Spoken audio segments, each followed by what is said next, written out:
பெரியவா சரணம். பெரியவா வானொலியின் மாலை நிகழ்ச்சிகள் ஆரம்பமாகின்றன.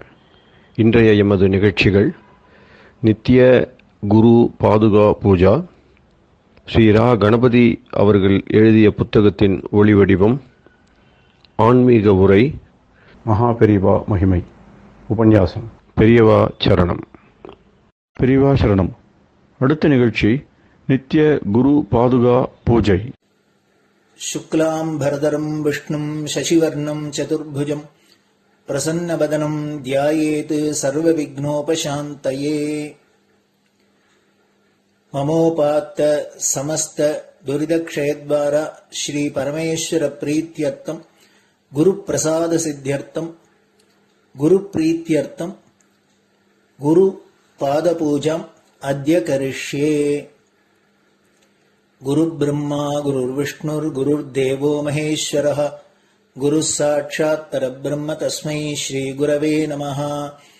अपारकरुणासिन्धुं ज्ञानदं शान्तरूपिणं श्रीचन्द्रशेखरगुरुं प्रणमामि मुदान्वहम्।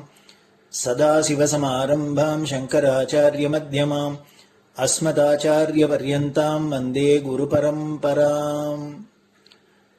எல்லோரும் குருவை பெரிவாளை தியானம் பண்ணிண்டு அர்ச்சனை பண்ணுவோம். அஷ்டோத்திரம். பெரியவா அஷ்டோத்திரம் பல அஷ்டோத்திரங்கள் இருக்கு. அதுல எளிமையா சுலபமா எது இருக்கோ அதை நான் இப்ப சொல்றேன். எல்லோரும் இதை கேட்டுண்டே திருப்பி சொல்ல முடிஞ்சுவா சொல்லி சொல்லி பெரிவாளுக்கு பாதத்துல ஒவ்வொரு புஷ்பத்தை அர்ச்சனை பண்ணலாம்.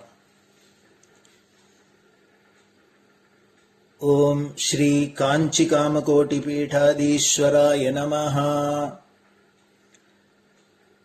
श्रीमत् चंद्रशेखरेन्द्र सरस्वती गुरुभ्यो नमः. संन्यासाश्रम शिखराय नमः. काषाय दंडधारिणे नमः. सर्वपीठापहारिणे नमः. स्वामिनाथ गुरवे नमः. करुणासागराय नमः. जगदाकर्षण शक्तिमते नमः. सर्वचराचर हृदयस्थाय नमः. ओम भक्त परिपालक श्रेष्ठाय नमः. धर्म परिपालकाय नमः. श्री जयेन्द्र सरस्वत्याचार्याय नमः. श्री विजयेन्द्र सरस्वती पूजिताय नमः. शिवशक्ति स्वरूपाय नमः. भक्ताभीष्ट प्रदायकाय नमः. ब्रह्मण्य पोषकाय नमः. ब्रह्म विष्णु शिवैक्य स्वरूपाय नमः. कांची क्षेत्रवासाय नमः. कैलाश शिखरवासाय नमः. स्वधर्म परिपोषकाय नमः. चातुर्वर्ण संरक्षकाय नमः. लोकरक्षण संकल्पाय नमः. ओम ब्रह्मनिष्ठापराय नमः. सर्वपापहराय नमः. धर्मरक्षक संतुष्टाय नमः. भक्तार्पितधन स्वीकर्त्रे नमः. सर्वोपनिषत् सारज्ञाय नमः. सर्वशास्त्रगम्याय नमः. सर्वलोक पितामहाय नमः. भक्ताभीष्ट प्रदायकाय नमः. ब्रह्मण्य पोषकाय नमः. नानाविध पुष्पार्चितपताय नमः.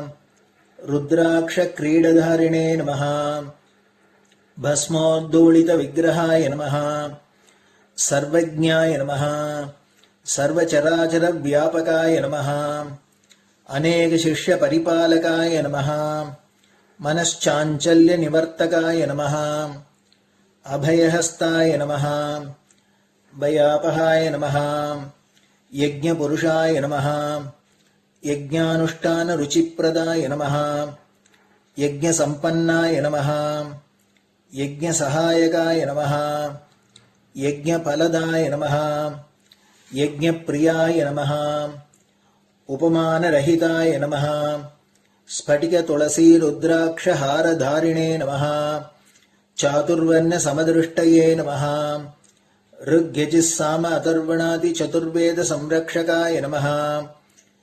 दक्षिणामूर्तिस्वरूपाय नमः जाग्रत् स्वप्न सुषुप्ति अवस्थातीताय नमः कोटिसूर्यतुल्यतेजोमय शरीराय नमः साधुसङ्गसंरक्षकाय नमः अश्वगज गोपूजा निर्वर्तकाय नमः गुरुपादुकपूजातुरन्तराय नमः कनकाभिषिक्ताय नमः स्वर्णबिल्वदलपूजिताय नमः सर्वजीवमोक्षदाय नमः मूकवाक्ताननिपुणाय नमः नेत्रदीक्षादानाय नमः द्वादशलिङ्गस्थापकाय नमः गानरसप्रियाय नमः ब्रह्मज्ञानोपदेशकाय नमः सकलकलासिद्धिताय नमः चातुर्वर्ण्यपूजिताय नमः अनेकभाषासम्भाषण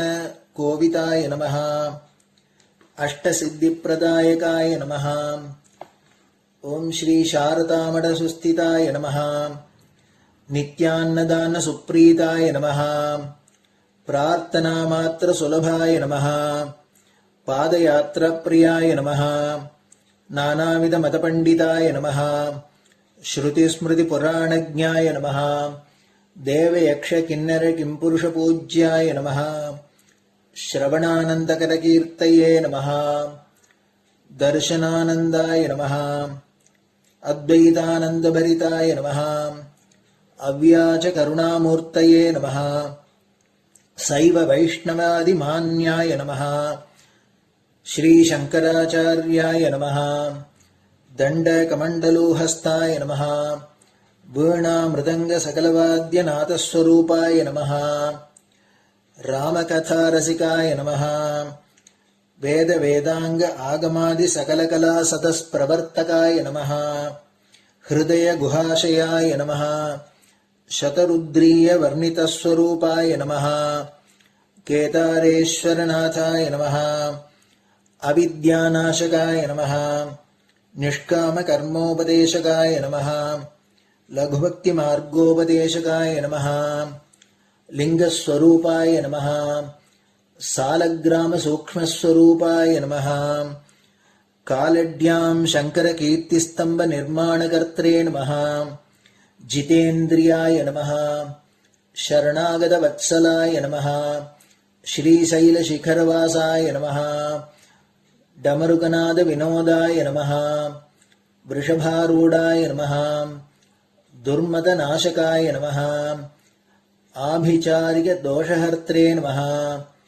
मिताहाराय नमः मृत्युविमोचकशक्त्याय नमः श्रीचक्रार्चनतत्पराय नमः दासानुग्रहकारकाय नमः अनुराधानक्षत्रजाताय नमः सर्वलोकख्यातशीलाय नमः वेङ्कटेश्वरचरणपद्मषट्पदाय नमः श्री महात्रिपुरसुन्दरी समेत श्री चन्द्रमौलीश्वर पूजाप्रियाय नमः श्रीमच्चन्द्रशेखरेन्द्र सरस्वती सद्गुरु परब्रह्मणे नमः गुरुभ्यो नमः परमगुरुभ्यो नमः परमेष्टिगुरुभ्यो नमः परात्परगुरुभ्यो नमः गुरुपरम्पराभ्यां नमः गुरुपादुकाभ्यां नमो नमः.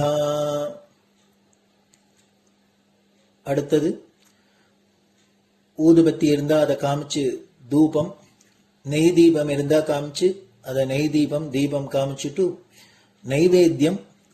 நைவேத்தியம் வெத்தலைப்பாக்கு பழம் இதுலேருந்து ஆரம்பிச்சு அவளுக்கு எது சௌரியமோ அதுபடி நைவேத்தியம் பண்ணலாம். அதுக்கு அடுத்தது கற்பூர ஹாரத்தி பண்ணி எல்லோரும் பிரதட்சிண நமஸ்காரம் பண்ணி பெரியவாள்கிட்ட பிரார்த்தனை பண்ணிண்டு எல்லோரும் க்ஷேமமா இருக்கணும், லோகம் பரம மங்களமா சௌக்கியமா இருக்கணும், எல்லோரும் வியாதி வெக்க இல்லாத ஆயுராரோக்கிய ஐஸ்வர்யத்தோட சாந்தம் அமைதியோட ஞான வைராக்கியத்தோட எல்லோரும் நல்லவர்களாயிருந்து நன்மையை அடையணும்னு பிரார்த்தனை பண்ணி இந்த பூஜையை தினம் செய்யலாம்.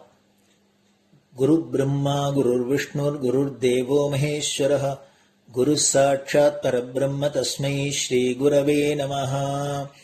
அபார கருணா சிந்தும் ஞானதம் சாந்தரூபிணம் ஸ்ரீ சந்திரசேகர குரும் பிரணமாமி முதான்வகம். சதாசிவசமாரம்பாம் சங்கராச்சாரிய மத்யமாம் அஸ்மதாச்சாரிய பர்யந்தாம் வந்தே குரு பரம்பராம். குரு பாத பூஜை நிறைவடைஞ்சது. பெரியவா சரணம். பெரியவா சரணம். பெரியவா வானொலியில் நேயர்கள் அடுத்து கேட்க இருப்பது ஸ்ரீ ரா கணபதி அவர்கள் எழுதிய புத்தகத்தின் ஒளி வடிவம். அளிப்பவர் ஸ்ரீமதி உமா சங்கர் அவர்கள். தேனினும் இனிய சொல்லான் தீச்சுடர் மேனி கொண்டான் ஊனுயிர்க்குயிரதான ஒன்றினைக் கலந்து நின்றான் ஏனினிக் கவலை நெஞ்சே இன்றுனக் அருள் செய்தான் இஞ்ஞானவான் காமகோட்டி நாதனை நம்புவோமே. ஜெய ஜெய சங்கர, ஹரஹர சங்கர. மகா பெரியவாளின் உபன்யாசங்களை ரா கணபதி அண்ணா தெய்வத்தின் குரல் என்ற பெயரில் 7 பாகங்களாக தொகுத்து நமக்கு அளித்ததின் முதல் பாகத்தின் அடுத்த பகுதி ஈஸ்வரன். ஞானிக்கு ஆத்மஸ்வரூபத்தை தவிர வேறு எதுவுமே தெரிவதில்லை. ஒரே பரமாத்மாதான் இத்தனையாகவும் தெரிகிறது என்று கண்டுகொண்டவன் அவன். வெளியிலே தெரிகிற தோற்றத்தை மாயை என்று தள்ளிவிட்டு எல்லாவற்றுக்கும் உள்ளே இருக்கிற பரமாத்ம ஸ்வரூபத்தை மட்டுமே அனுபவிக்கிறவன் அவன். வெளிப்பார்வைக்கு தெரிகிற உலகம் மாயை என்று ஆகிவிட்டதால் இந்த மாயாலோகத்தில் ஞானிக்கு காரியம் எதுவுமே இல்லை. பார்க்கிறவன், பார்க்கப்படுகிற வஸ்து, பார்வை எல்லாமே ஒன்றாக அடங்கி போனவனுக்கு காரியம் எப்படி இருக்க முடியும்? அவன் பிரம்மமாகவே இருக்கிறான் என்று உபனிஷத்து சொல்கிறது. பிரம்மத்துக்கு காரியமில்லை.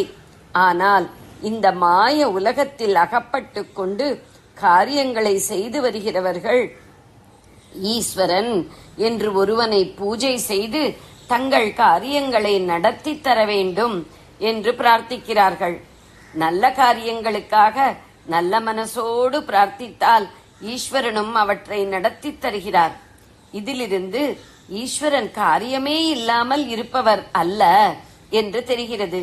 நாம் பிரார்த்தித்தாலும் பிரார்த்திக்காவிட்டாலும் சகல பிரபஞ்சங்களையும் இத்தனை ஒழுங்கான கதியில் நடத்தி கொண்டு சகல ஜீவராசிகளுக்கும் சோறு போடுகிற பெரிய காரியத்தை செய்கிறார்.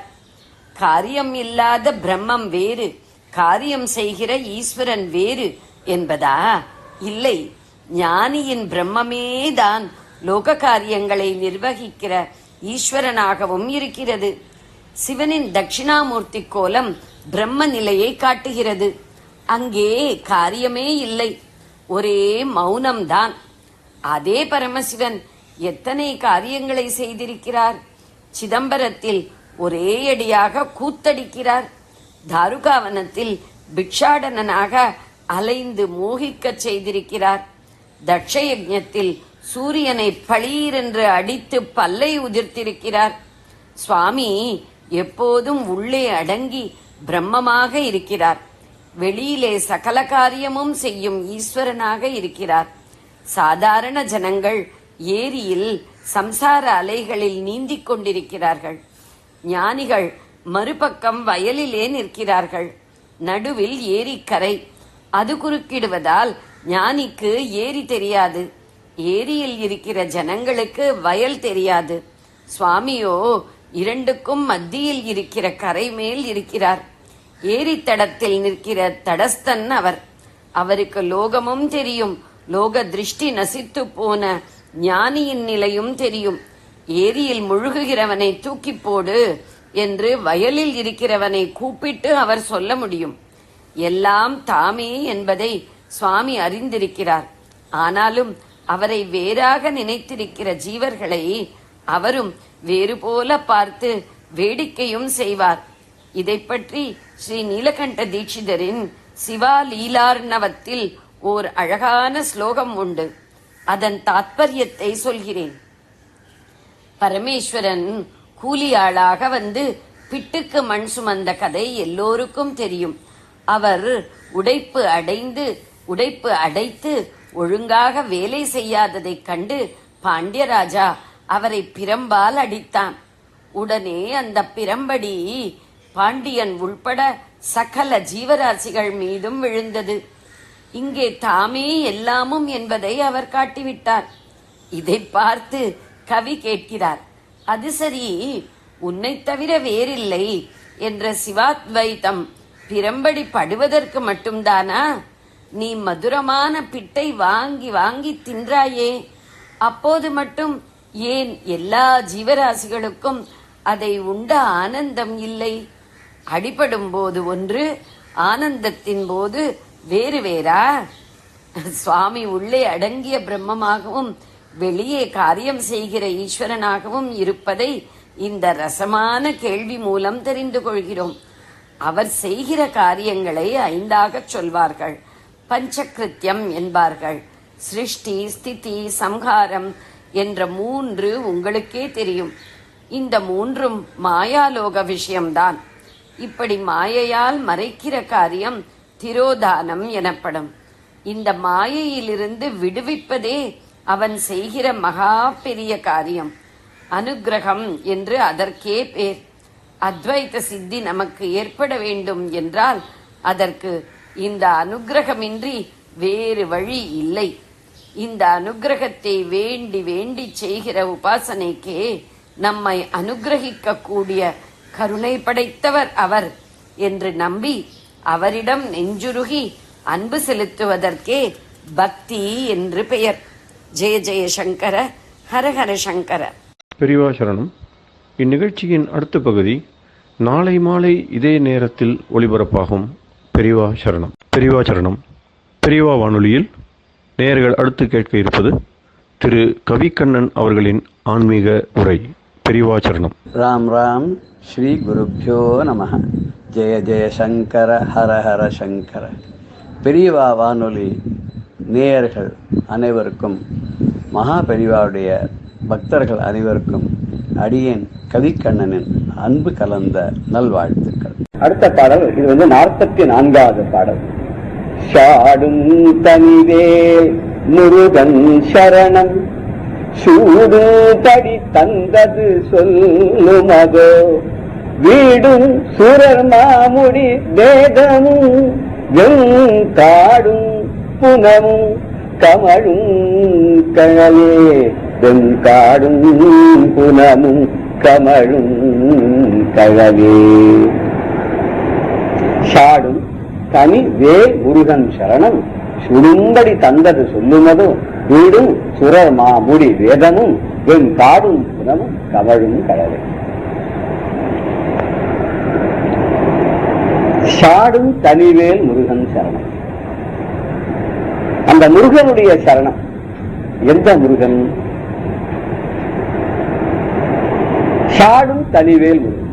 ஷாடும்னா போர் புரியறவன், சண்டை போடுறவன், போருக்கு சென்று வெற்றி அடையக்கூடும். ஷாடும் தனியானை சகோதரனே முதல்ல பார்த்தேன். அது போர் செய்யும் ஒப்பற்ற வேலாயுத பெருமான், அவனுடைய சரணம், அந்த பாதத்தை சூடும்படி தந்தது சொல்லுமதோ அப்படின்னு. அந்த வேலாயுத பெருமானுடைய பாதங்களை சூடும்படி, அதுக்கு புகலிடமா என்னுடைய தலையிலே சூடிக்கொள்ளக்கூடிய ஒரு பாக்கியத்தை தந்தது சொல்லுமதோ. அந்த அருளினானே, அந்த அருளை பற்றி எப்படி சொல்றது? முருகனுடைய பாதத்தை தலையில வச்சுட்டா இது என்ன பெரிய அருள் இருக்குது சொல்றதுக்கு அப்படின்னார். அடாடாடா, அது என்ன லேசா கிடைக்கக்கூடிய பாதமா? இது அவ்வளவு சுலபமா கிடைக்கக்கூடிய பாதம் இல்லையே. அவன் தன்னுடைய பாதத்தை இந்த சிரசன் மேல வச்சு அருள் பண்ணினான்னு சொன்னா அது எப்பேற்பட்ட பாக்கியம் அது இல்லையா? பெரிய கூட்டத்துல போயின்னு இருக்கோம். அந்த கூட்டத்துல பெரிய மகான் வந்திருக்கார். அத்தனை கூட்டத்துக்கு நடுவில் நம்மளை பார்த்த எப்படி இருக்க அப்படின்னு ஒரு வார்த்தை கேட்டுன்னு வச்சுங்க. அடாடாடாடா, அவெல்லாம் சாதாரண அளவுடைய பேசக்கூடியவாள நம்ம பார்க்க முடியுமோ? பார்க்கவே முடியாது. அந்த ஒரு கூட்டத்துல நம்ம தனியா அடையாளம் கண்டு எப்படி இருக்க, பிரச்சனை எல்லாம் தீர்ந்து போயிட்டா அப்படின்னு வார்த்தை கேட்க, சௌக்கியமா இருக்காடா அப்படின்னு கேட்டாரு. ரொம்ப சந்தோஷமா. அது இன்னும் ஒருபடி மேல போய், இப்ப பையன் எங்க இருக்கான், என்ன பண்றான், பொண்ணு இந்த ஊர்ல இருக்கா, கல்யாணம் ஆயிட்டா, இப்படின்னு இந்த வார்த்தை கேட்டா வச்சுக்கோ, நமக்கு என்ன ஜென்ம சாப்பிடலையுமே ஆயிட்ட மாதிரி ஒரு பெரிய மகாபெரிய வார்த்தை போனா அந்த மாதிரி ஃபீலிங் கொடுத்துருவா அப்படின்னு சொல்லுவா. நம்ம போனோம்னா முதல்ல நம்ம போனோம்னா யாரு அப்படின்றது தெரியாத இருக்கலாமா.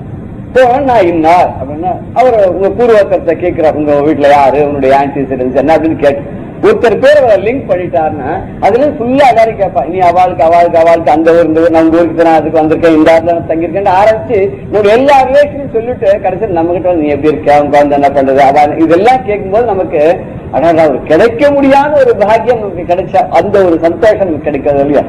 அது மாதிரி இவர் என்ன சொல்றார், இந்த சாடும் தனிவேல் முருகன் சரணம் சுடும்படி தந்தது சொல்லும் போது அப்பேற்பட்ட இந்த போர்வீரனாகக்கூடிய வெற்றி வாகை சூடி வரக்கூடிய அந்த வேலாயுத பெருமானுடைய பாதங்கள் என்னுடைய சிரசின் மேல் வைத்து எனக்கு அந்த பாக்கியத்தை கிடைக்கும்படியா ஒரு அருள் பண்ணானே, அது எப்படி சொல்றதுக்கு வாக்கு உண்டோ, கிடையவே கிடையாது. அது அப்படின்னு விசேஷம் அந்த பாதத்துக்கு அப்படின்னு கேட்டோம். அதுக்கு என்ன சொல்றார், வீடும் வீடுன்னு மோட்சம், தர்மார்த்த காம மோட்சம், அறம்பொருள் இன்பம் வீடுன்னு தமிழ் சொல்லுவோம். இந்த நாலாவத மோட்சம், சூரர் மாமுடி தேவர்களின் தலைகள், தலைகள் தரித்த கிரீடங்கள், முடியின கிரீடம்னு சொல்லலாம். இது வேதமும் 4 வேதங்கள், வெண்காடு, வெண்காடுன்னு ரொம்ப சூடோடு கூடிய கானகம், காடு ரொம்ப வெண்மையான காடு, கூழிவன் காணம் நன்னி புண்ணிய திரைகள் ஆடி 7 ஆண்டில் வாய்ந்து இயம்பினன் அரசன் என்றார்னு கம்பராமநாத் சொல்ற. கைகை சொல்ல தசரதர் சொன்னார், ராமனை பார்த்து நீ காட்டுக்கு போயிடாது, கூழி வெண்காணம் நன்னின்னு ரொம்ப கடுமையான துக்கமான கஷ்டத்தை தரக்கூடிய காடு. என்ன காட்டுல போய் இருக்கிறதுன்றது வந்து அவ்வளவு சுலபமானது. எல்லாம் சொல்லலாம், எல்லாம் விட்டுட்டீங்க காட்டை பார்க்க போயிடலாம் போல இருக்கு அப்படிங்கிறோம். இன்னும் சொல்ற வீடு போங்கிறது, காடு வாங்கிறது, எங்க வாவான்னு கூப்பிடுறது, போறதுக்கு யாருக்கா தைரியம் உண்டா? ஆனா அவசியம் சொல்ற காடு வேறன்னு வச்சுங்க. இங்க காடு இப்ப கஷ்டமானதுன்னு அர்த்தம். இது தேவர்களுடைய தலைகளும் அவருடைய தலையில் தடுத்த அந்த கிரீடங்களும் 4 வேதங்களும் வெண்காடும், வெண்காடும் சூடு வேண்டிய காடும், புனமும் புனல் சேர்ந்தது புனம், புனல்னா இங்க நீர்வீழ்ச்சின்னு அர்த்தம். இந்த நீர்வீழ்ச்சிகளா இருக்கக்கூடிய குளிர்ச்சி பொருந்தி இங்க திணைப்புணம்னு எடுத்துக்கலாம். திணைப்புணம்னா வள்ளி அங்க திரைப்படத்தை காத்தாலும் அந்த திணைப்புணம் காது, அங்க தமிழும் கடல். இந்த வாசனையோடு கூடிய இந்த திருவடியுடைய அந்த முருகன் இருக்கானே, இவருடைய இந்த பாதங்கள் இந்த இடத்தெல்லாம் சஞ்சாரம் பண்ணிட்டான். இப்படி அரிய சில இடங்கள்ல சஞ்சாரம் பண்ணக்கூடிய பாதமானது எந்த அளவு வச்சான்னா எப்பேருக்கு ஆச்சரியமான சமாச்சாரம் இல்லையோ அப்படின்றார். இதையேதான் சொல்லும்போது, திங்கட் பகவின் மனம் நாளும் சீரடி சென்னி வைக்க எங்கட்கு ஒரு தவம் எய்தியவா எண்ணிறந்த விந்தோ தங்கட்கும் இந்த தவம் எய்துமோ கரங்கக்கடவுள் வெங்கட்பணியனை மேல் துயில் கூறும் விழுப்பொருளே ரவிராம் என்றாதிர. கிட்டத்தட்ட இதே அர்த்தம் தான். திங்கட் பகவின் மனம் நாரும் சீரடி சென்னி வைக்க.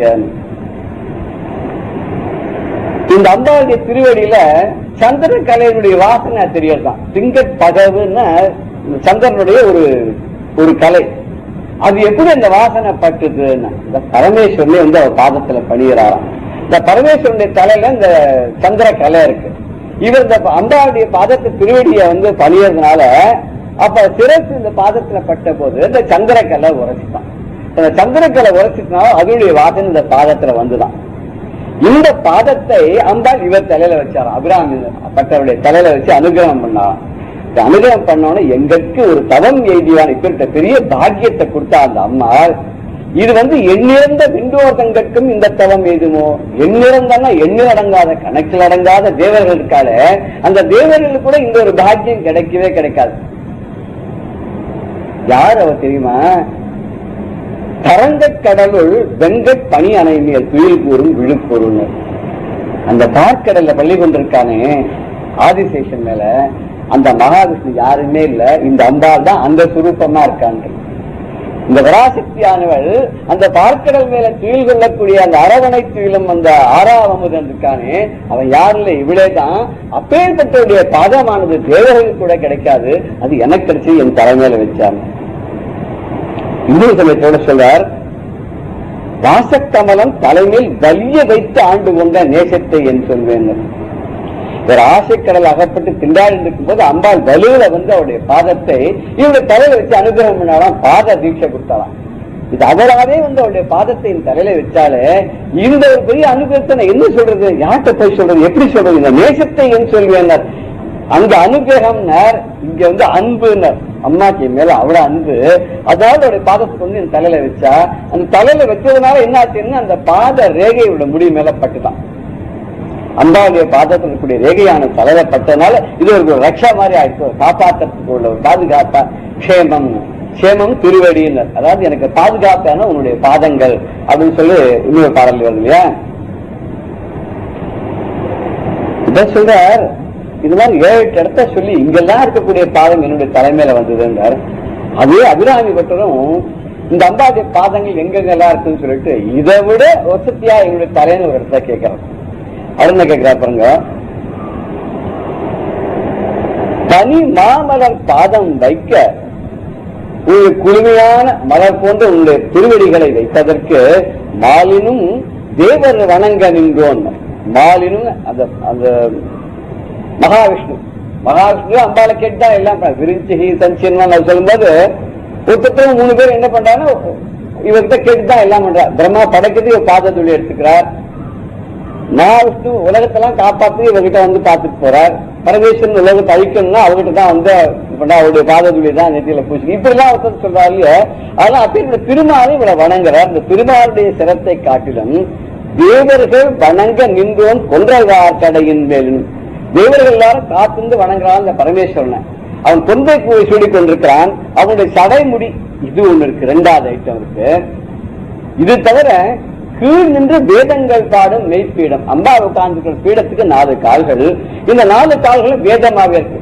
இது மேல வைக்கிறதுக்கு இது எல்லாத்த விட ஒரு நாளிலும் சால நன்றோ அடியேன் உடை நாய்த்தலையே இதெல்லாம் விட்டு உங்க பாதத்தை என் தலை மேல வச்சியே இது எத்தனை வசதி, எந்த தலை வந்து இதெல்லாம் வசதியா இருக்கு உனக்கு அப்படின்னு ஆச்சரியமா கேட்கிறார். கிட்டத்தட்ட எல்லாருமே ஒரே மாதிரி கேட்கறச்ச நம்ம எடுத்துன்னு பாக்குறோம். தெரியலாம் ஒரே மாதிரி சொல்லிருக்கான்னு இன்னொரு பாடல் கூட இருக்கு. அந்தருக்கு அந்தான மெய்யன் ஐயன் ஆனந்த மோனன் அருட்குருநாதன் தன் பாதம் சென்னியில் வைத்தான் என்னை தான் அறிந்தேன் மனம் தான் இழந்தேனேன்னு ஒருத்தர் சொல்றார். அவருடைய பாதத்தை கொண்டு இந்த தலையில வச்ச உடனே நான் என்னை புரிந்து கொண்டேன். இது கிட்டத்தட்ட யாருக்கு அனுகிரகம் பண்ண மாதிரி இருக்குன்னா திருவாத ஊரார் மாணிக்கவாசக பெருமாளுக்கு திருப்பெருந்துறையில இவருடைய பாதத்தை தலையில வச்சு அனுகிரகம் பண்ணார். அந்த அனுகிரகம் பண்ணினோடனே அவருக்கு என்ன ஆச்சு, அவர் வந்து மாயையெல்லாம் விலகி போச்சு, மூகம் எல்லாம் கலந்து போச்சு. தான் யாருன்னு புரிஞ்சிருந்தார். தான் வேற இல்ல ஈஸ்வரன் வேற இல்லைன்னு அவர் புரிஞ்சிருந்தார். அது புரிஞ்சுட்டு தான் இழந்தேனேன்னு நான்கிற எண்ணம் போயிடுச்சு, விலகி போயிடுச்சு. விட சொல்ல ஒருத்தர் என்ன பண்ணாரா, வேதாந்த பாடம் கேட்கறதுக்காக போனார். யார் வந்திருக்கா அப்படின்னு கேட்டா நான் தான் பேரை சொல்லி சுவாமிநாதன் வந்திருக்கேன் அப்படின்னு. அது வந்து நான் இறந்த பிறகு வா அப்படின்னு சொன்னார். 2 நாள் 3 நாள் போனா அதே திருப்பி சொல்லிட்டு இருக்கா. இது ஒண்ணு சரிப்பட்டு வரல. ஒரு பக்கத்துல ஒருத்தர் போய் எழுதுன எப்ப போய் கேட்டா நான் இறந்தப்புறம் வாங்குறாரு. அவர் இறந்தப்புறம் போனா எனக்கு என்ன கிடைக்கும், என்ன பிரயோஜனம்? அவர் சொன்னாரா அப்படி அர்த்தம் இல்ல. நான் இறந்த பிறகு வாங்க, நான்கிற எண்ணம் இறந்த பிறகு வா. இது வந்து தாங்கிற செருக்கு போயிடணும், தாங்கிறத நீ ஒழிச்சிடணும். அப்படிதான் அந்த அகம்பாவம் போனப்புறம் வான்னு சொல்றாருன்னா அதான் சொல்லும்போது அந்தருக்கு அன்பான மெய்யன் ஆனந்த சுரூபனான அந்த அருட்குருநாதன் அவனுடைய பாதத்துல 2 தலைகள் வைத்தான். தலையில வச்ச உடனே நான் என்னை அறிந்தேன், எனது நாங்கிற எண்ணங்கள்லாம் என்னை விட்டு போயிடுத்து அப்படின்னு. அப்படி போயிடுத்துன்னு சொன்ன உடனேயே இவருக்கு ஞானம் பிறந்தது ஈஸ்வரனுடைய அனுகிரகம் கிடைச்சது அப்படின்னு சொல்லுவார்.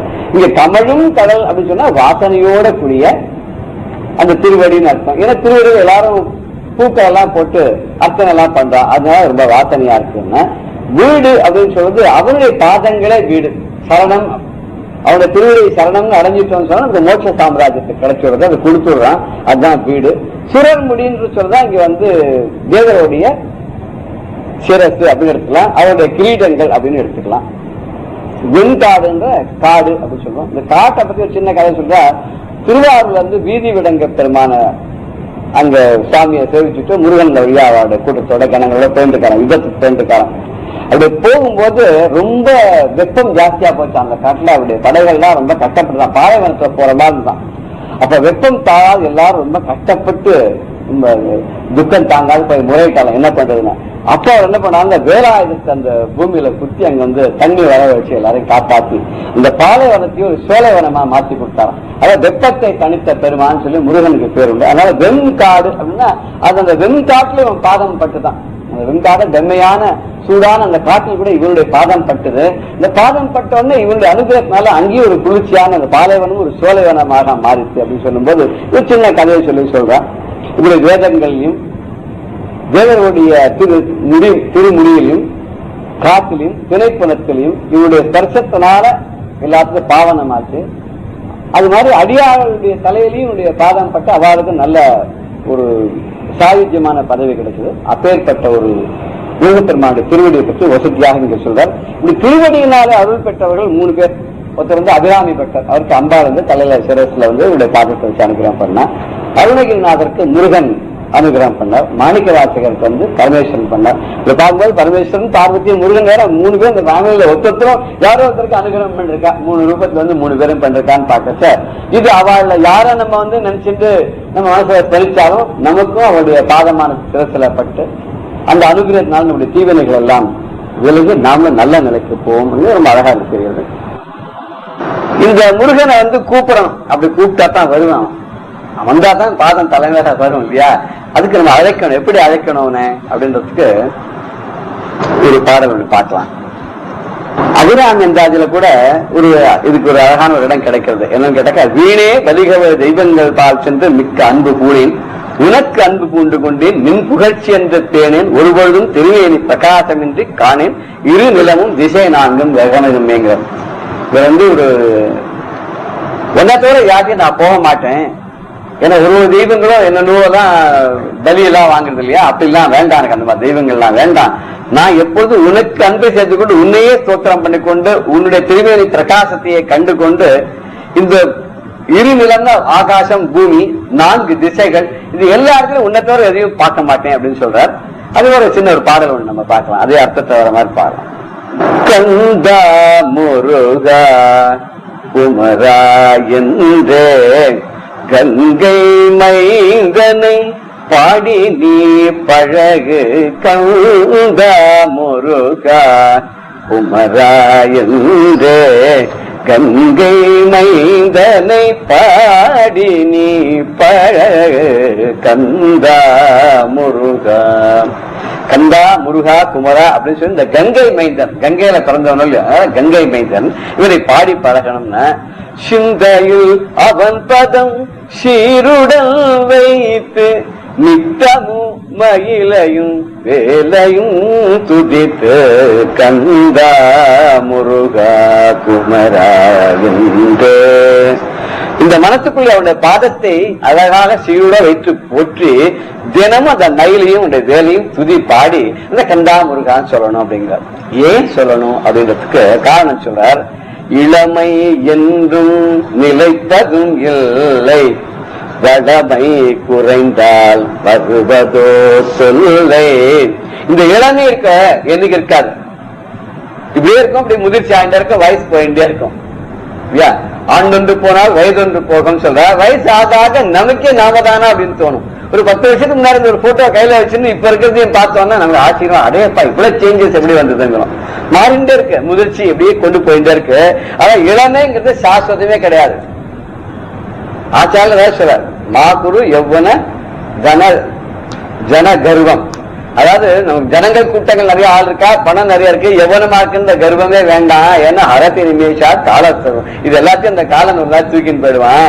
அதான் வளமே குறைந்தால் வருவது தொல்லை. நமக்கு இருக்கிற வளங்கள் சொல் வளமானாலும் சரி, பண வளமானாலும் சரி, செல்வ வளமானாலும் சரி, ஆரோக்கிய வளமானாலும் சரி, இது ஏதாவது குறைஞ்சு போச்சுன்னு வச்சுக்கோ, அப்புறம் வரதெல்லாம் தொல்லைதான். ஒருத்தர் ஏன்னு கூட நம்ம கேட்க மாட்டான். அது போராத வரைக்கும் நம்ம வந்து கண்ணால பேச வேற ஆச்சுருவோம். அபாரக துன்பங்கள் நம்ம பார்க்கணும். உளமே வேலவன் உறைந்திடும் எல்லை வளர்மதி போ நம கருளும் சொல்லை, கந்தா முருகா குமரா என்று கங்கை மைந்தனை பாடியே பழகு, கந்தா முருகா. இந்த உள்ளம் இருக்கே, இதுதான் அவன் குடிக்கொள்ளக்கூடிய இடம், அவன் உறைந்திருக்கக்கூடிய எல்லை அதுதான். அதனால அந்த வளர்மதி போல எப்படி வளர்ந்து கொண்டே சந்தோஷத்தை கொடுக்கிறது அந்த சந்திரன் போல நமக்கு எந்தெந்துக்கும் அருளக்கூடிய அந்த சொல், அது கந்தா முருகான்னு சொல்லி, இந்த கந்தா முருகாங்கிற சொல்லை நாம் என்றென்றும் நம்ம சொல்ல வேண்டும் அப்படின்னா இந்த பாடல் நம்ம சொல்றோம். பெரியவா சரணம். இந்நிகழ்ச்சியின் அடுத்த பகுதி நாளை மாலை இதே நேரத்தில் ஒளிபரப்பாகும். பெரியவா சரணம். பெரியவா சரணம். அடுத்த நிகழ்ச்சி மகா பெரியவா மகிமை உபன்யாசம். வழங்குபவர் பிரம்மஸ்ரீ கணேச சர்மா அவர்கள்.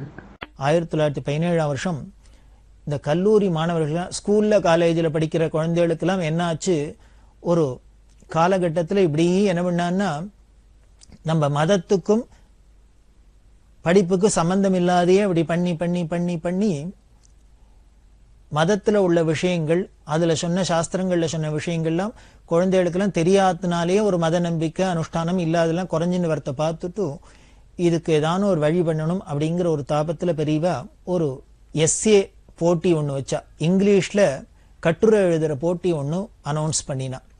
இத காலேஜில் படிக்கிற எல்லாருக்கும் அப்படின்னு நாட்டில் எல்லாரும் இதுல கலந்துக்கலாம். அவாவா இங்கிலீஷ்ல இது ஒரு தலைப்பு கொடுத்தா பெரியவா. இந்த தலைப்புல அவாவாள் இங்கிலீஷ்ல கட்டுரை எழுதி அனுப்பணும். அப்படி அனுப்பிச்சாக்கா அதெல்லாம் பரிசீலனை பண்ணி இந்த கட்டுரை போட்டியில எது இருக்கிறதுலயே பெஸ்டோ அதுல 3 செலக்ட் பண்ணி first prize, second prize, third prize அப்படின்னு கொடுக்கறது.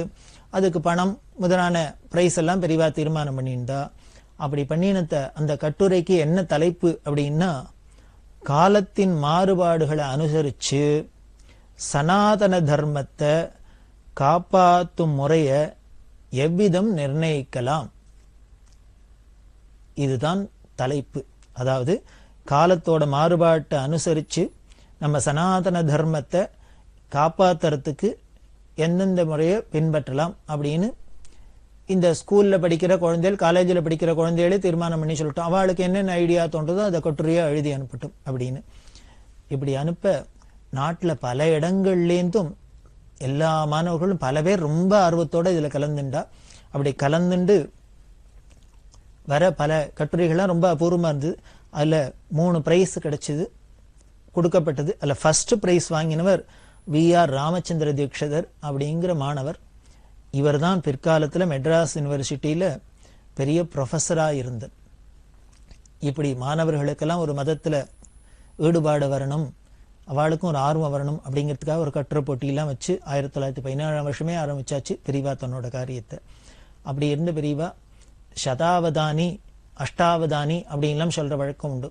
அதாவது 100 கேள்வி கேட்பா அறிஞர்கள்லாம். அந்த 100 கேள்வியும் வாங்கிண்டு கிரகிச்சுண்டு 100த்துக்கும் உடனே பதில் சொல்லணும். இது சதாவதானி அப்படின்னு பேரு. அஷ்டாவதானி அப்படின்னா 8 துறையை சேர்ந்தவா சுத்தீர உட்கார்ந்துட்டு இருப்பா. எல்லோரும் ஒவ்வொருத்தரும் ஒவ்வொன்னு தங்களோட துறையிலேருந்து ஒன்னொன்னு கேட்பா. உடனே அவர் அந்த வித்வான் அதுக்கு பதில் சொல்லணும். இதுதான் அஷ்டாவதானி சதாவதானின்னு பேரு. இத மாதிரி துளை எல்லாமும் பெரியவா எப்படி இருந்தா அப்படிங்கறத பார்க்கலாம். ஒரு சமயம் பெரியவா மடத்துல இருக்கிறதே ஒரு வைஷ்ணவ சதாவதானி ஒருத்தர் வந்திருந்தார். தன்னோட வித்தியை பெரியவாளுக்கு காமிச்சு பெரியவாள்கிட்ட அனுகிரகம் வாங்கிட்டு போகணும் அப்படின்னு. பெரியவாளுக்கு தான் இதெல்லாம் ரொம்ப சந்தோஷமாச்சே. எல்லாம் அதுக்குண்டான வித்வான்கள்லாம் வந்திருந்தா. எல்லாரும் அவ ஒரு துறையில சேர்ந்தவாள்லாம் கேள்வி கேட்கிறா. இந்த கேள்வி எல்லாம் ஒவ்வொருத்தருக்கு சொல்றதையே பெரியவா என்னன்னா அந்த சதாவதானி கேட்டு அவர் தான் பதில் சொல்லணும். ஆனா பெரியவா என்னன்னா தங்கிட்ட இருந்த ஒரு கூட இருந்தவற்ற உடனே யாரான அந்த கேள்வியை சொன்னா அதுக்கு என்ன பதில் அப்படின்னு தங்கிட்ட கூட இருந்தவற்ற குறிச்சு வச்சுக்க சொல்றது. இது ரகசியமா.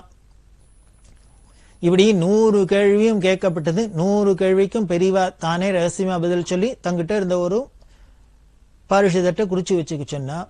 இப்ப கேள்வி எல்லாம் கேட்டு முடிஞ்சோடனே அந்த வைஷ்ணவ சதாவதானி அவர் பதில் சொல்லணும் இல்லையோ, அவர் உடனே பதில் சொல்ல ஆரம்பிச்சார். இப்படி 100 கேள்விக்கு அவர் பதில் சொல்றத பார்த்தா என்ன ஆச்சரியமா இருந்ததுன்னு, பெரியவா என்ன பதில் சொல்லி எழுதிக்க சொன்னாலோ அதே பதிலாவே இருந்தது. இத பெரியவா அப்புறம் அவர் பதில் சொன்னோன்னு இதை காமிச்சா. நான் சொன்ன பதிலும் இதான், எனக்கு தெரிஞ்சதை சொன்னேன் சரியா இருக்கா பாருங்கன்னா 100ம் இந்த சதாவதானி சொன்ன பதிலாவே இருந்தது. அந்த சதாவதானி ரொம்ப ஆச்சரியப்பட்டார். நாங்கெல்லாம் இது ஒரு ஆர்ட்டா கத்துக்குன்னு ஏதோ பண்றோம், பெரியவா ஏதோ எத்தனை காரியத்துக்கு நடுப்புற இருக்கா. காலங்காலத்தால விடிகாரத்தால ஏந்துண்டாக்க ராத்திரி எப்ப படுத்துக்க போறான்னு தெரியல, அப்படி இருக்கா. அவ்வளவு பிஸியா இருக்கிறவா, அத்தனை காரியங்கள் இருக்கிறவா எப்படி இந்த சதாவதானியாவும் பரிணமிக்கிறா அப்படிங்கிறது ஆச்சரியப்பட்டு அவர் ரொம்ப சந்தோஷப்பட்டார். இந்த சதாவதானியும் பெரியவா சதாவதானியாவும் இருந்தா அப்படிங்கிறது தெரியறது. அப்போ வயசு வாளுக்கு எவ்வளவுன்னா ஆச்சரியமா இருக்கும். 24 வயசு தான் ஆச்சு. அப்படி ஒரு அதிசயம். இன்னொரு சமயம் பெரிய சர்க்கஸ் கம்பெனி வச்சு நடத்தின்றவர் ப்ரொஃபசர் ராமமூர்த்தி அப்படிங்கிறவர். அவர் பெரியவாள்கிட்ட வந்தார் பெரியவா தரிசனத்துக்கு. அப்படி வந்தவர் அவருக்கு யோகாபியாசத்துல ரொம்ப இன்ட்ரெஸ்ட் உண்டு. அந்த யோகாபியாசத்தை பத்தி பல சந்தேகங்கள்லாம் கேட்டு பெரியவாள்கிட்ட தெளிவுபடுத்திக்கணும் அப்படின்னு பல கேள்விகள்லாம் கேட்டு அதுக்கு உண்டான பதிலெல்லாம் அடைஞ்சு ரொம்ப திருப்தியோட போனார். அப்படி இருந்த அந்த ப்ரொஃபசர் ராமமூர்த்தி பின்னால தன்னோட ஃப்ரெண்டுகிட்ட சொன்ன வார்த்தை பிரம்மச்சரியத்தோட சக்தி எவ்வளவுங்கிறத பெரியவாள்கிட்ட நான் பார்த்தேன். அந்த சக்தியை கொண்டு உலகத்துல சாதிக்க முடியாதெல்லாம் சாதிச்சுடலாம் அப்படின்னு ப்ரொஃபஸர் ராமூர்த்தி தன்னோட ஃப்ரெண்டுகிட்ட சொன்னாராம் பெரியவாளை பார்த்துட்டு. அப்படின்னா அந்த நைஷ்டிக பிரம்மச்சரியம், அந்த ஜபம் தபம் எல்லாத்துலேயும் எப்படி பெரியவா சிறந்து விளங்கினா அப்படின்னு தெரியுது. இதை விட இன்னொரு ஆச்சரியம், 1910 வாக்கில் இருக்கும். அப்போ பெரியவாளுக்கு வயசு 16. அப்போ அந்த காலத்துல ரொம்ப பிரபலமா இருந்தவர் இந்த மகேந்திர ஜாலம் அப்படின்னு சொல்லக்கூடிய மேஜிக் ஷோல ரொம்ப பிரபலமா இருந்தவர் பீதாம்பரம் அப்படிங்கிறவர். அந்த மெஜிஷியன் பீதாம்பரம் ஸ்ரீமடத்துக்கு வந்து பெரியவாள்கிட்ட தன்னோட வித்தையை காமிச்சு பெரியவா ஆசீர்வாதம் பிரசாதம் வாங்கிக்கணும் அப்படிங்கிறதுக்காக வந்தார். பெரியவாளுக்கு இந்த மேஜிக் ஷோ பண்ணி காமிக்கிறார். இந்த மேஜிக் ஷோ மடத்துல இருந்தா எல்லாம் நூற்றுக்கணக்கான கூட்டம் வந்து சேர்ந்துட்டு எல்லாரும் வேடிக்கை பார்க்கறதுக்கு ஆர்வமா இருக்கா.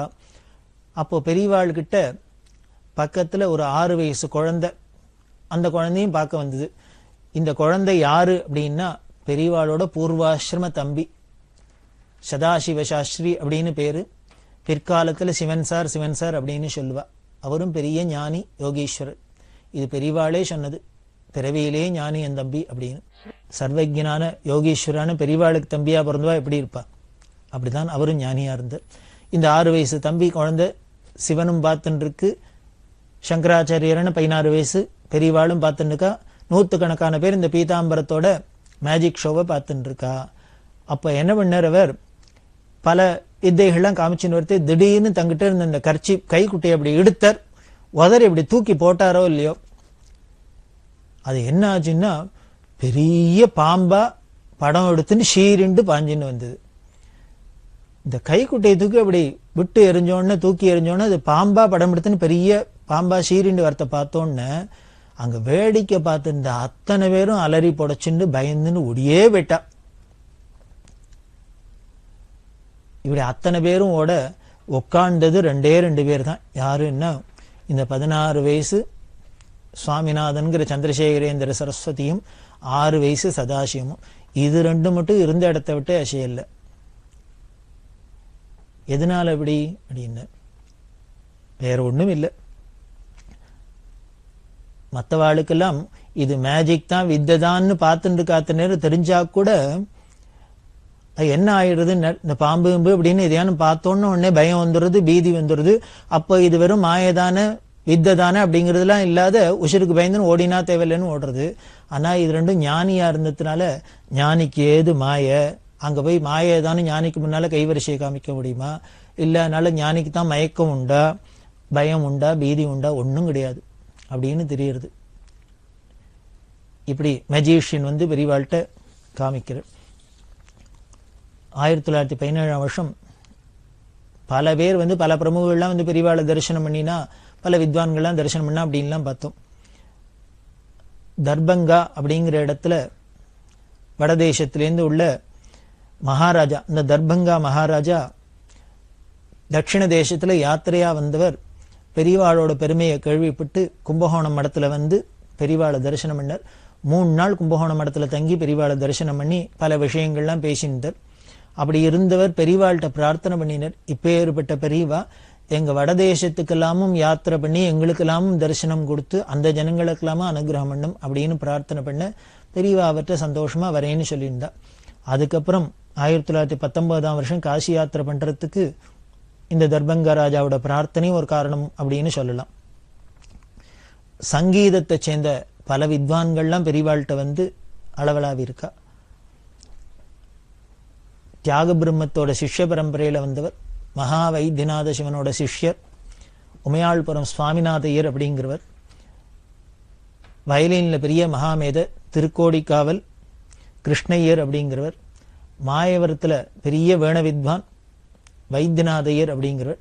இவாள்லாம் பல சந்தர்ப்பங்கள்ல வந்து பெரியவாள்கிட்ட சங்கீதத்தை பத்தின விஷயங்கள்லாம் பரிமாறிப்பா. மாயவரம் வேண வித்வான் வைத்தியநாதையர் அப்படின்னு சொன்னேன். அவருக்கு 2 பிள்ளைகள். அதுல ஒரு புள்ள பேர் சபேசையர்னு பேரு, இன்னொரு புள்ள பேர் கிருஷ்ணமூர்த்தியர்னு பேரு. எல்லாருமே வேண நன்னா வாசிப்பா. இருந்தாலும் இந்த சபேசையர் ரொம்ப நன்னாவே வேண வாசிப்பர். அதில் இன்னொரு விசேஷம் என்ன அப்படின்னா, அந்த சபேஷியர் சன்னமாக மெல்லிசா குரல்ல பாடிண்டே இந்த வீணையை வாசிப்பர். இந்தவர் பாடிண்டே இந்த வீணையை வாசிக்கிறது கேட்கிறவாளுக்கெல்லாம் கந்தர்வ கானமாக இருக்கும். அப்படியே மெய் மறந்து போயிடுவா. அப்படி ஒரு வசீகரமான தெய்வீகமான வித்வான் இந்த சபேஷையர். இந்த சபேஷையர் வீணை வாசிக்க ஆரம்பிச்சதுக்கு அப்புறமே வைத்தியநாதர் தாங்க கச்சேரி பண்றதை நிறுத்தி விட்டார். அந்த அளவுக்கு இவர் மகா வித்வானா இருந்தார். அப்படி இருக்க இந்த சபேஷையர் தன்னோட அப்பா வைத்தியநாதையர், தம்பி கிருஷ்ணமூர்த்தி எல்லாரோடையும் அடிக்கடி மடத்துக்கு வந்து பெரியவாளுக்கு வீணை வாசிச்சு காமிக்கிறது, பெரியவாள்கிட்ட நாதோபாசனை பண்றதுங்கிறது சகஜமா இருந்தது. அப்படி ஒரு சமயம் வந்து சபேஷையர் வீணை வாசிச்சு நிற்கிற எல்லாரும் பல பேர் கூட்டம் கூடிடுவா. இந்த தெய்வீகமான கச்சேரியன்னா இருக்கும். இது சாதாரண சபாவில் நடக்கிறாப்பில் இல்லை, பெரியவா சன்னதியில சந்திரமௌலீஸ்வரர் சன்னதியிலாம் நடக்கிறது. அதனால இதை கேட்கறதுக்குன்னே எல்லாரும் வந்து கூடியிருப்பா. அப்படி பெரிய சபை கூடியிருக்கு. அதில் சபேஷையர் வீணை வாசிச்சுன்னு இருக்கார். அப்பா வைத்தியநாதர் உட்காந்து கேட்டுருக்கார், பெரியவாளும் உட்காந்து கேட்டுருக்கா. ஆனந்தமா ரசிச்சுன்னு இருக்கிறதே ரொம்ப அபூர்வமா சங்கதியெல்லாம் விழுந்தோன்னு அப்பா சபேஷையரை பார்த்து அப்பா வைத்தியநாதன் சபாஷ் சபாஷ் அப்படின்னு பாராட்டினர். இப்படி பாராட்டினோன்னு உடனே பெரியவா வைத்தியநாதையரை கூப்பிட்டா. அவர்கிட்ட சொன்னா, உங்க புள்ள ரொம்ப தேவகானமா கந்தர்வகானமா பண்றது வாஸ்தவம்தான். ஆனா கூட உங்க பிள்ளையோட அந்த பெருமையை இத்தனாம் பெரிய சபையில எல்லார் எதிர்க்கும் நீங்களே பாராட்டலாமா?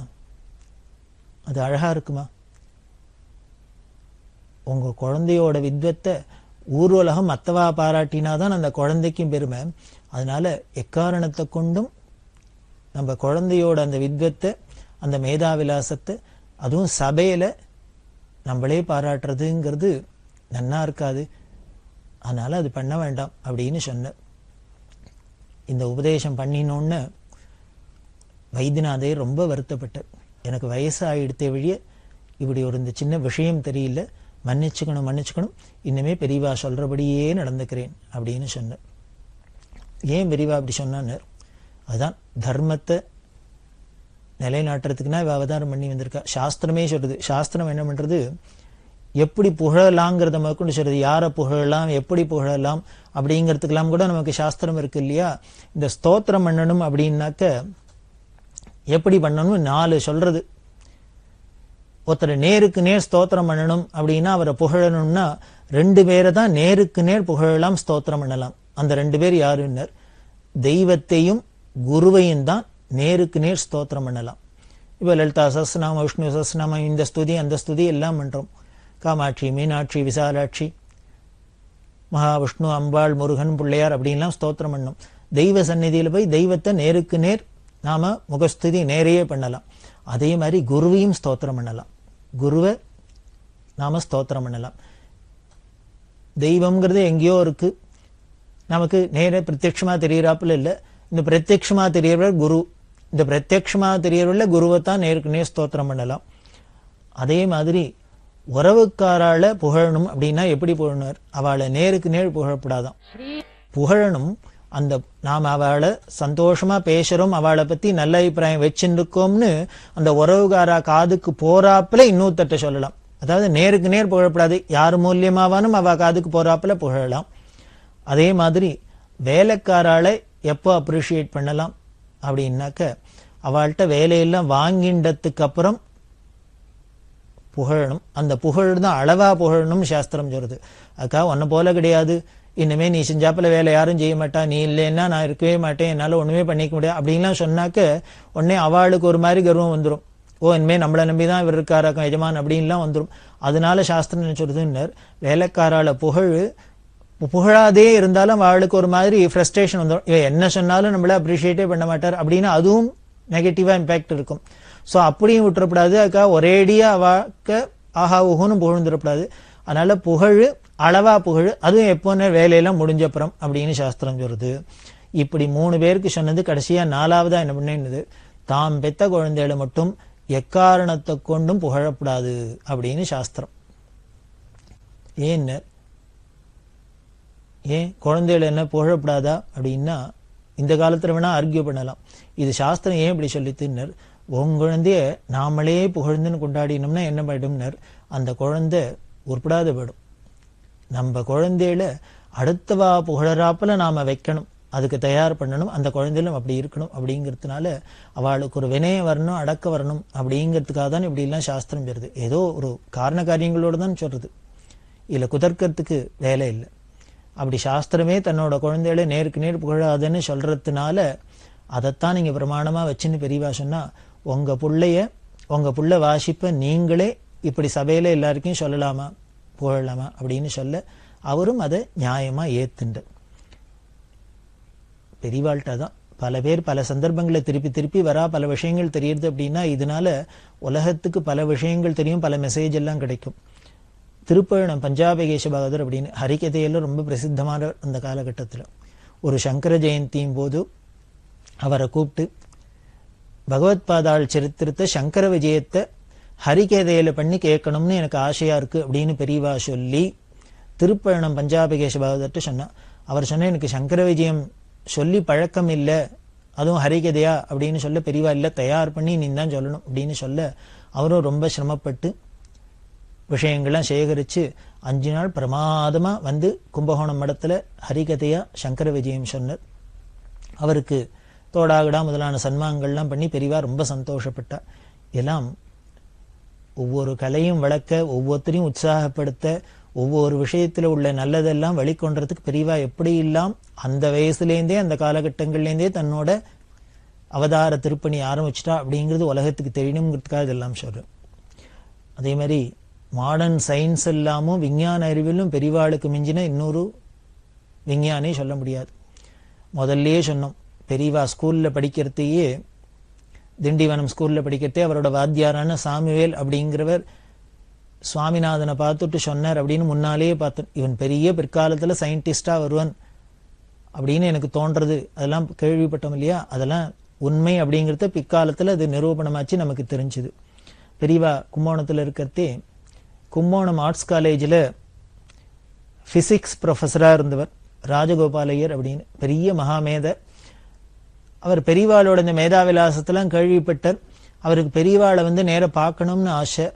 ஆனாலும் அவர் ஒரு காலேஜ் ப்ரொஃபஸராக இருக்கிறதுனால அந்த வைதிக ஆச்சார அனுஷ்டானப்படி இருக்கிற பெரியவாள்கிட்ட வந்து நேருக்கு நேர் வரத்துக்கு ஒரு தயக்கமாக இருந்தது. பெரியவா தன்னை அங்கீகரிப்பாளோ, தங்கிட்ட சரியா பேசுவாளோ மாட்டோளோ அப்படின்லாம் ஒரு தயக்கம். அதனாலே பல நாள் வராது இருந்தார்.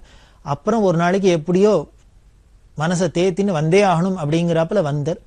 வந்து பார்த்தா அப்புறம்தான் பெரியவாளோட சௌலபியம் அவருக்கு புரிஞ்சுது.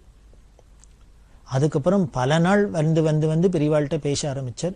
பெரியவாளோட அளவிலாவிந்தார். அப்படி அளவிலாவின்கிறதே பிசிக்ஸை பற்றி பெரியவா பல அபூர்வமான விஷயங்கள்லாம் சொன்னா. அவருக்கு ரொம்ப ஆச்சரியமா இருந்தது. அப்படி இந்த ராஜகோபாலர் ப்ரொஃபஸரோட பேசிட்டு இருக்கிறது, மேத்தமேட்டிக்ஸில் ஒரு பெரிய மேதை மாணிக்க நாயகர் அப்படின்னு பேர். அவர் முன்னாலேயே பெரியவாள்கிட்ட அடிக்கடி வரவர். அவர் ஒரு நாளைக்கு வந்திருந்தார். இந்த ராஜகோபாலன் யாருன்னு தெரியாது. இந்த மாணிக்க நாயகர் வந்திருக்கிறதே பெரியவா இன்ட்ரடியூஸ் பண்ணிவிட்டார். உனக்கு இவரை தெரியுமோ, அவருக்கு உனக்கு தெரியுமோ அப்படின்னு. உடனே இவர் தான் பிசிக்ஸ் ப்ரொஃபஸர் ராஜகோபாலன், இவர் தான் பெரிய மேத்தமேட்டிஷியன் மாணிக்க நாயகர் அப்படின்னு ஒருத்தருக்கு ஒருத்தர் இன்ட்ரடியூஸ் பண்ணிவிட்டா. கற்றாரே காமரூர் அப்படிங்கிறாப்புல 2 பேரும் சேர்ந்துட்டு பெரியவாள்கிட்ட ரொம்ப சந்தோஷமா பேசிட்டு இருந்தா. அப்படி இருக்கிறதே வானசாஸ்திரத்தை பத்தி பெரியவா எக்ஸ்பிளைன் பண்ணா அப்படி ஒரு பல விஷயங்களை சொன்னா. காலேஜ்லேருந்து டெலஸ்கோப்லாம் கொண்டு வர சொல்லி டெமான்ஸ்ட்ரேட்லாம் பண்ணி காமிச்சு இந்த வானசாஸ்திரத்துல பல விஷயங்களை சொல்ல இந்த மாணிக்க நாயகர் ராஜகோபாலையர் 2 பேருக்கும் ஆச்சரியமா இருந்தது. அப்புறம் ராஜகோபாலேஸ்வர், நாங்கள்லாம் ஏதோ ஸ்கூல்ல காலேஜெல்லாம் படிச்சு கிடிச்சிட்டு இதெல்லாம் தெரிஞ்சுண்டு அந்த விஷயத்தெல்லாம் சொல்றோம் பேசுறோம். ஆனா பெரியவாளை பார்த்தா இப்படி ஆச்சார அனுஷ்டானத்தோட உள்ள இவ்வளவு கட்டுப்பாடு உள்ள ஒரு மடத்துல உட்கார்ந்துட்டு இந்த வயசுல எப்படி இத்தனை விஷயங்கள்லாமும் இந்த மாடர்ன் சயின்ஸ்ல உள்ளதெல்லாம் தெரிஞ்சுட்டா அப்படின்னு ஆச்சரியமா இருக்கு அப்படிங்க. இப்போ பெரியவா சொன்னா, எல்லாம் ஒண்ணும் இல்லை, எல்லாம் நம்ம சாஸ்திரத்துல சொல்லிக்கிட்டே தான் மாடர்ன் சயின்ஸ் எல்லாம் சொல்லியிருக்கு. இதுக்கும் அதுக்கும் எப்படி லிங்க் இருக்கு அப்படிங்கிறது எல்லாமும் அதுல பெரியவா நிரூபணம் பண்ணி காமிச்சா. இப்படி எல்லாம் தன்னோட மேதாவிலாசத்தை சின்ன வயசுலேருந்தே பரிணமிக்க ஆரம்பிச்சது. இன்னும் ஒவ்வொரு துறையில வந்தவாள்லாம் எப்படி எல்லாம் வியந்து கொண்டாடி இருக்கா. அந்தந்த துறையெல்லாம் பெரியவா என்னென்னலாம் தன்னோட விலாசத்தை மேதா விலாசத்தை காமிச்சான்னு பிற்காலத்துல பின்னால வர நிகழ்ச்சிகளை நம்ம நிறைய பார்க்க போறோம். காசி யாத்திரை பண்ணணும்னு ஆசைப்பட்டா. நமது சனாதன மதத்துல நமது பாரத தேசத்துல ரொம்ப முக்கியமா இருக்கிறது காசி யாத்திரை. அவசியம் வாழ்க்கையில ஹிந்துவா பிறந்த ஒவ்வொருத்தரும் பண்ணியே ஆகணும். ஒரு தரமானும் கங்கையில போய் ஸ்நானம் பண்ணணும். எத்தனையோ நதிகள் இருக்கு, எத்தனையோ தீர்த்தங்கள் இருக்கு, எத்தனையோ குளங்கள் இருக்கு, ஆறுகள் இருக்கு. அப்படி இருந்தா கூட இந்த கங்கைக்கு என்ன பெரிய விசேஷம் அப்படின்னா, திருமூர்த்திகளோட சம்பந்தப்பட்டது இந்த கங்கை. இந்த கங்கை விஷ்ணுவோட பாதோதகம். வாமனாவதாரம் பண்ணி திரிவிக்ரமனா ஆகாசத்தை அளக்கிறதே தன்னோட திருப்பாதத்தை தூக்கி வச்சோன்னு பிரம்மா என்ன பண்ணினர், தன்னோட கமண்டலத்துல இந்த தீர்த்தத்தினால விஷ்ணு பாதத்தை அபிஷேகம் பண்ணினர். அப்படி அபிஷேகம் பண்ண தீர்த்தம் தான் ஒரு பெரிய நதியாவே பிரவாகமாயி தேவலோகத்துல ஓடி இருந்தது. அது ஆகாச கங்கை அப்படின்னு வானுலகத்துல ஓடின்னு இருக்கிறது தான். பிற்காலத்துல ரகுவம்சத்துல வந்த பகீரதன்கிற ராஜாவோட பிரார்த்தனைக்கு தபஸ்னால பூலோகத்துக்கு கொண்டு வரப்பட்டது. அப்படி விண்ணுலகத்திலேருந்து மண்ணுலகத்துக்கு வந்த ஒரு நதி அப்படின்னா இந்த கங்கை பரம பவித்திரமானது. அது விஷ்ணு பாதோதகம். பகவானோட பாத தீர்த்தம் அப்படின்னா அது எவ்வளவு பவித்திரமா இருக்கும். அது விஷ்ணுவோட பாதோதகம். பிரம்மாவோட கையில இருந்த தீர்த்தம், அதனால பிரம்மாவோட கைப்பட்ட தீர்த்தம். இதுக்கு மேல இந்த பிரம்ம விஷ்ணு சிவன் அப்படின்னு சொல்லக்கூடிய திருமூர்த்திகள்ல மூணாவதா இருக்கிற பரமேஸ்வரனோட சிரசுல இருக்கிற தீர்த்தம். பெரியவா சரணம். இந்நிகழ்ச்சியின் அடுத்த பகுதி நாளை மாலை இதே நேரத்தில் ஒளிபரப்பாகும். பெரியவா சரணம். பெரியவா சரணம். அடுத்த நிகழ்ச்சி திருவாசக இன்னிசை. வழங்குபவர் ஸ்ரீ சத்குருநாத தேசிகர் அவர்கள். பெரியவா சரணம். திருச்சிற்றம்பலம்.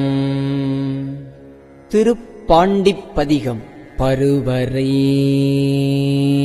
மங்கை தன் பங்கரை பாண்டியர்க்கு ஆரமுதாம்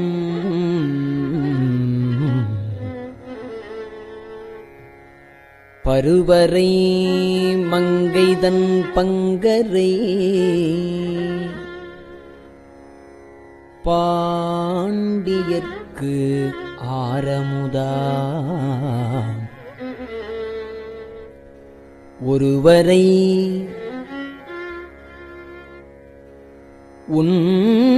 ஒன்றுமில்லாதவரை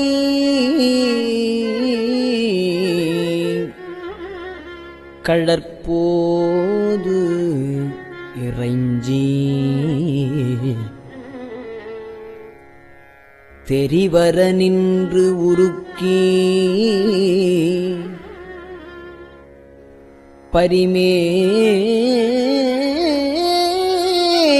பரிமேற்கொண்ட சேவகனார்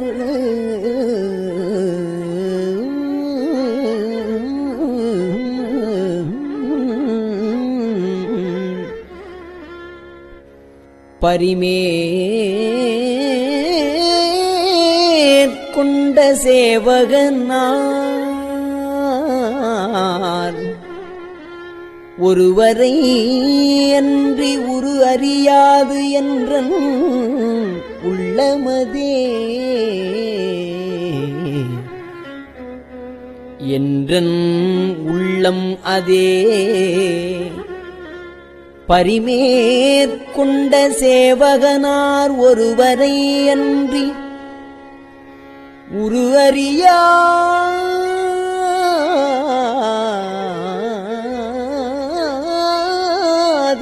என்றன் உள்ளமதே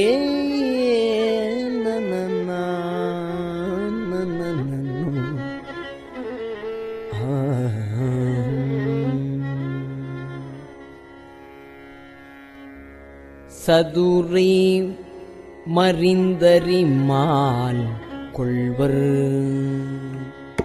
சதுரை மறந்து அறிமால் கொள்வர் சதுரை மறந்தறிமால் கொள்வர் சார்ந்தவர் சாற்றிச் சொன்னோம்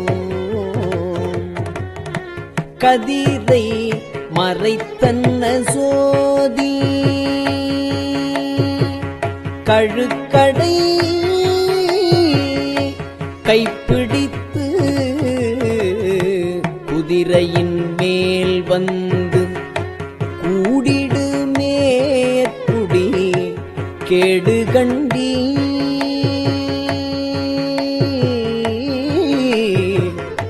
மதுரையர் மன்னன் மறுபிறப்பு ஓட மறித்திடுமே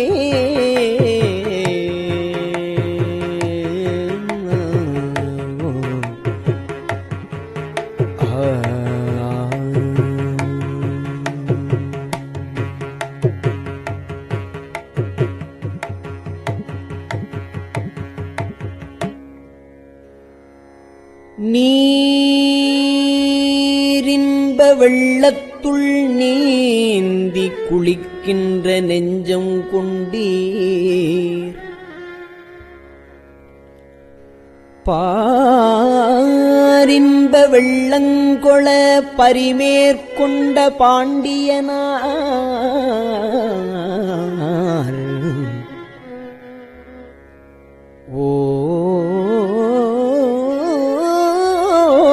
ஓரின்ப வெள்ளத்து உருகொண்டு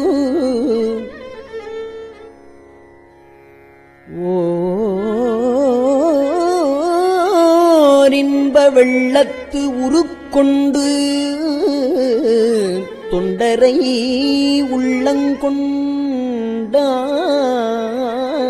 உள்ளங்கொண்டார் தொண்டரை உள்ளங்கொண்டார்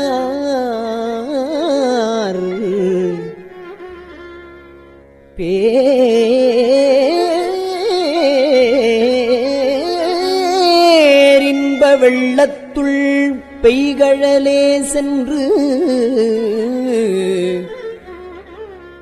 பேணுமினே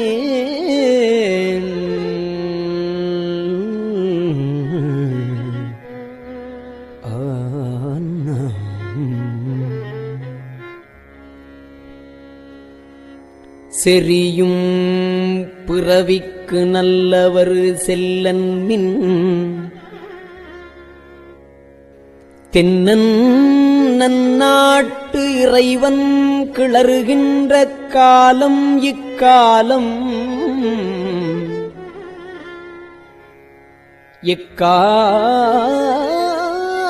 எக்காலத்துள்ளும் அறிவு ஒன் கதிர்வாள் உரை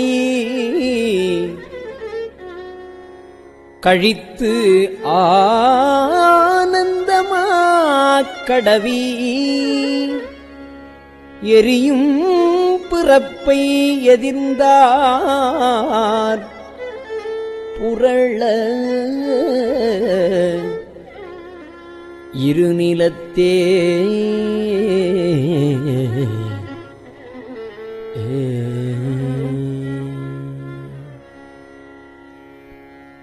காலம் உண்டாகவே காதல் செய்து உய்மின் காலம் உண்டாகவே காதல் செய்து உய்மின்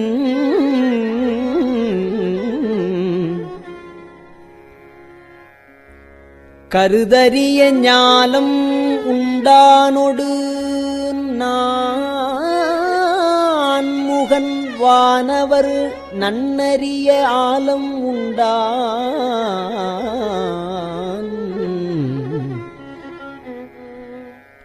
ஞாலம் உண்டானொடு வானவர் ஞாலம் உண்டானொடு நான்முகன் வானவர் நன்னறிய ஆலம் உண்டான் எங்கள் பாண்டிப்பிரான் எங்கள் பாண்டிப்பிரான் பிரான் ஆலம் உண்டான் எங்கள் பாண்டிப்பிரான் மூல பண்டாரம் வழங்குகின்றான் வந்து முந்துமினே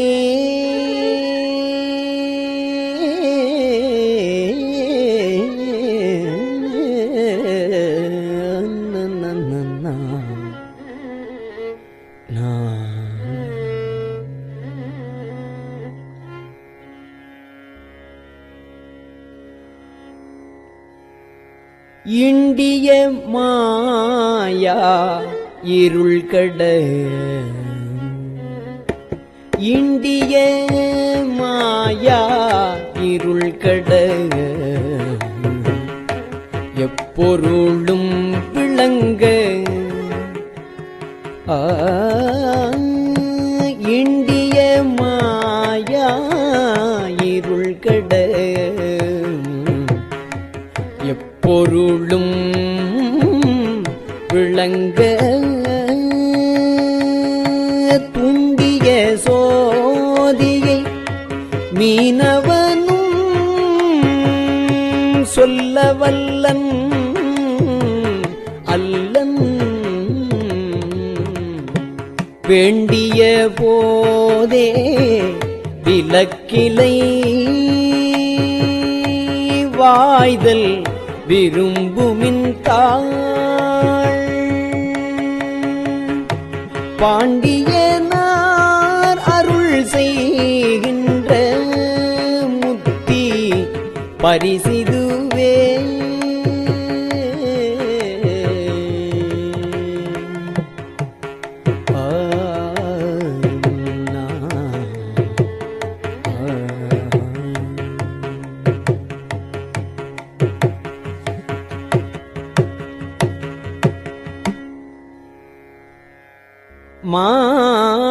மாயவனப் பரிமேல் கொண்டு மற்றவர் கைக்கொளலும்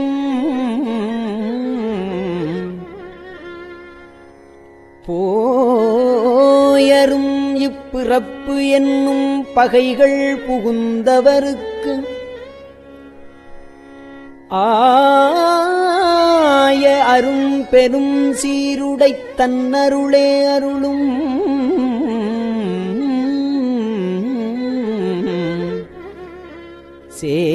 சேய நெடுங்கொடைத் தென்னவன் சேவடி சேன்மின்களே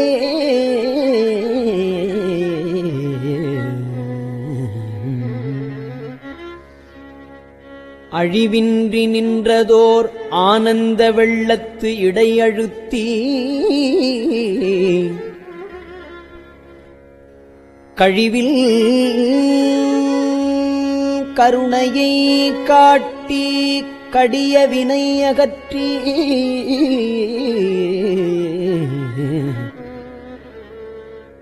பழமலம் பற்றறுத்து ஆண்டவன்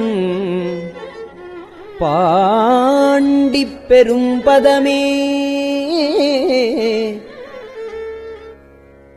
முழுது உலகும் தருவான் கொடையே சென்று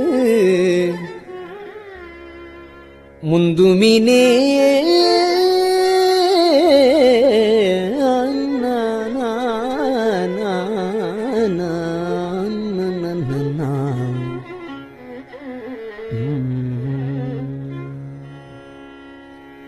விரவிய தீவினை மேலை பிறப்பு முன்னீர் கடக்க பரவிய அன்பரை என்புருக்கும் பரம் பாண்டியனார் புரவியின் மேல் வர புந்திகொள்ளப்பட்ட பூங்கொடியார் மரவியல் மேல் கொண்டு தம்மையும் தாம் அறி யார் மறந்தே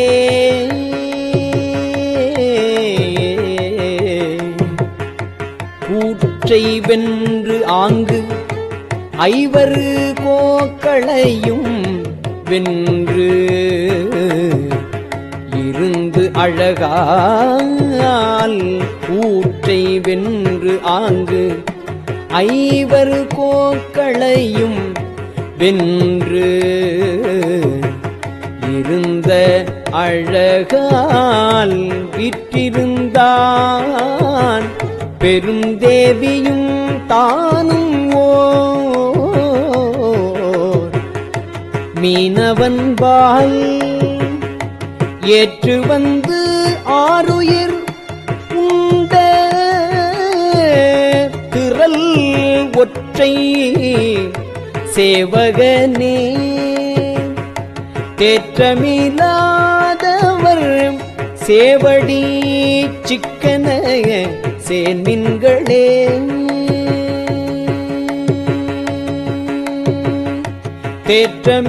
தேற்றமில்லாதவர் சேவடி சிக்கன சேன்மின்களே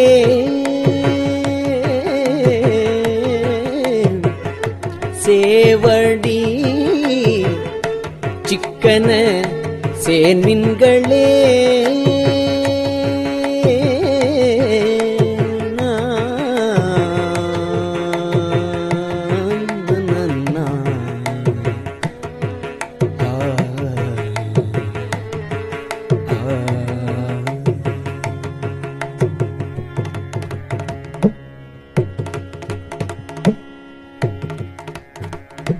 திருச்சிற்றம்பலம்.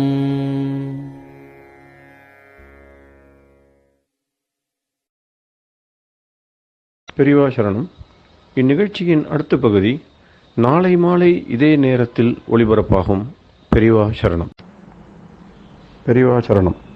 பெரியவா வானொலியின் இன்றைய நிகழ்ச்சிகளின் நிறைவாக திருப்பொன்னூசல் வழங்குபவர் சத்குருநாத தேசிகர் அவர்கள். பெரியவா சரணம். திருச்சிற்றம்பலம். திருப்பொன்னூசல். முன்னீரும் ஆதியும் இல்லான் முனிவர் குழாம்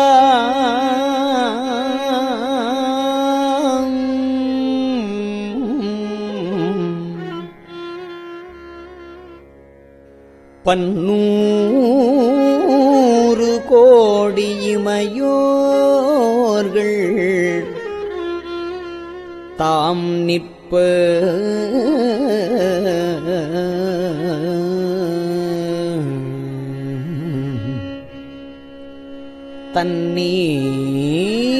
தண்ணீர் எனக் கருளி தன் கருணை வெள்ளத்து மன்னூர மன்னுமணி உத்தர கோசமங்கை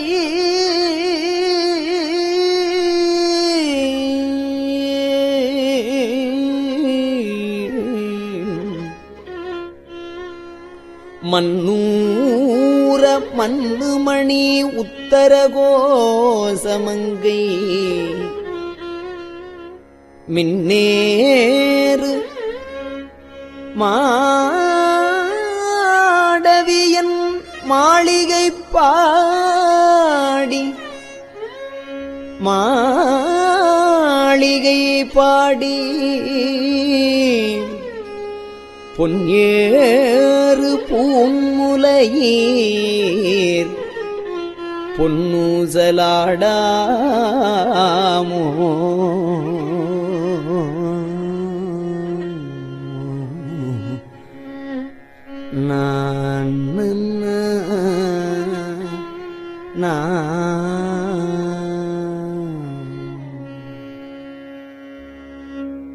திருச்சிற்றம்பலம்.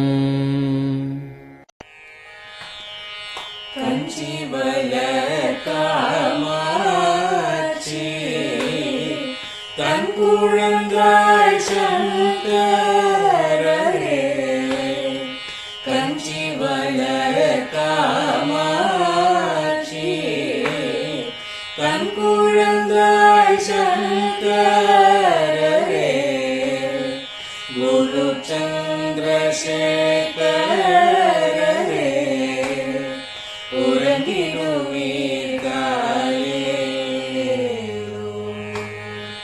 உறங்கிடுவீர்களேலோ.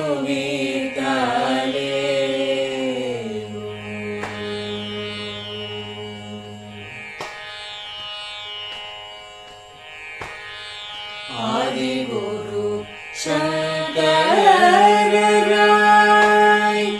அன்றொரு நாள் வந்தவரே 68 பீட்டபதி காலேலோ. ஏழுலகம் பூப்பவரே காப்பவரே கடப்பவரே எல்லோர்க்கும் அருள்பவரே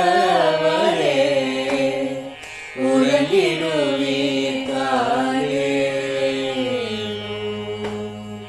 அயனுடனே மாலவனோ தேடிய பொற்பதத்தவரே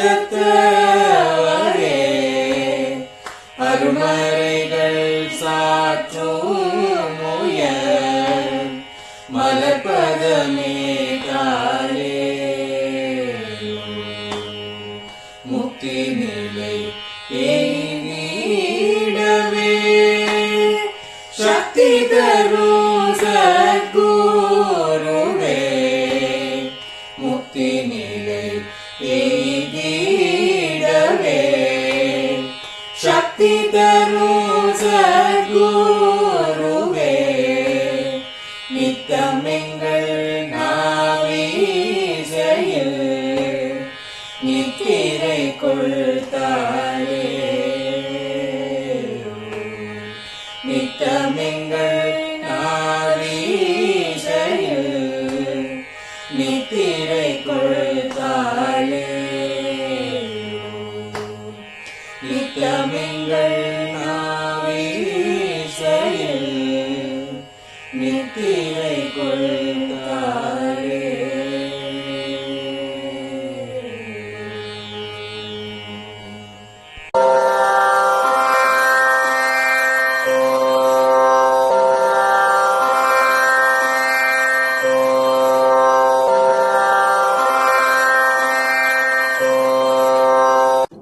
பெரியவா சரணம். பெரியவா வானொலியின் மாலை நிகழ்ச்சிகள் இத்துடன் நிறைவடைகின்றன. எமது அடுத்த ஒளிபரப்பு நாளை காலை இந்திய நேரப்படி 6 மணிக்கு துவங்கும். பெரியவா சரணம்.